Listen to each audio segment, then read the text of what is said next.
কোনো কোম্পানির মূলধনী আয়ের বাইরে কোনো ব্যয় থাকলেও তার লাভ লোকসান বিবেচনায় কর হার নির্ধারণ হয় ১০ থেকে ১৫%। এই ব্যয়কে কোম্পানির মূল কর্পোরেট করের কাঠামোতে ফেললে কর হার ২২.৫ থেকে ২৭.৫% পর্যন্ত। এটা খুব অ্যাক্টিভলি চিন্তা করতেছি। তবে এ নিয়ে বরাবরের মতোই আপত্তি ব্যবসায়ীদের।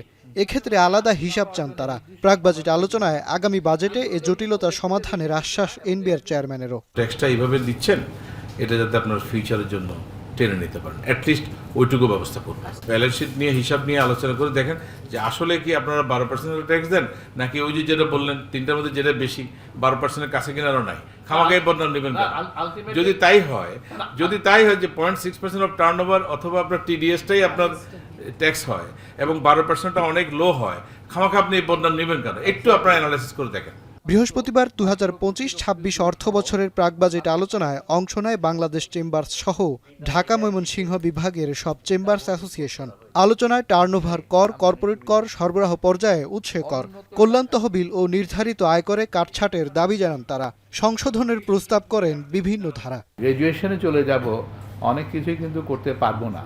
আমার যে ট্যারিফ রেটগুলি যেগুলি দেওয়া আছে ইন্টারন্যাশনাল, আমি সেগুলো কিন্তু আর রাখতে পারবো না, আমাকে কিন্তু আরো কমায় নিয়ে আসতে হবে। ওটারই যদি সাপ্লায়ার হয় তাহলে আবারও কেন তার উপর আমাকে এই 15% আপনার ভ্যাট ট্যাক্স দিয়ে আমাকে জিনিসটা কিনতে হয়। আমি যে ট্যাক্স দিব তাহলে আমার প্রতিযোগিতা লিমিটটা প্যারালেলটা কি থাকছে? আলোচনায় এনবিআর চেয়ারম্যান বলেন, যথাযথ বিবেচনা ছাড়া কর অব্যাহতি দিলে এর অপব্যবহার হয়। তবে এবার বাজেটে টার্নওভার করের বিধানে সংশোধন আসবে বলে জানান তিনি। মাঠ পর্যায়ে ভ্যাট ট্যাক্স আহরণে ব্যবসায়ীদের আরও আন্তরিক হওয়ারও আহ্বান চেয়ারম্যানের। অ্যাকাউন্টিং বেসড হবে এবং প্রত্যেকের কাছ থেকে ইনপুট ভ্যাট ক্রেডিট নেওয়ার জন্য রিসিপ্ট নেবে। এটাই তো ছিল এর মূল শক্তি।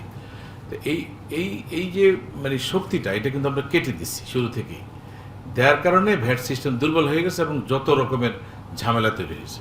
শিগগিরই বন্ড অটোমেশন পুরোপুরি বাস্তবায়নের আশ্বাস দিয়ে এনবিআর চেয়ারম্যান বলেন, স্বয়ংক্রিয় রিটার্ন প্রস্তুত ও ভ্যাট সংগ্রহে বিভিন্ন কোম্পানির সফটওয়্যারের সঙ্গে আইবাসের সংযুক্তি করতে উদ্যোগ নেবে সরকার। সফটওয়্যার আছে নিজস্ব, তাদের সাথে আমাদের আইবাসকে কানেক্ট করে দিলাম। মাজহার মাহবুব, এখন, ঢাকা। কি বলে রিটার্ন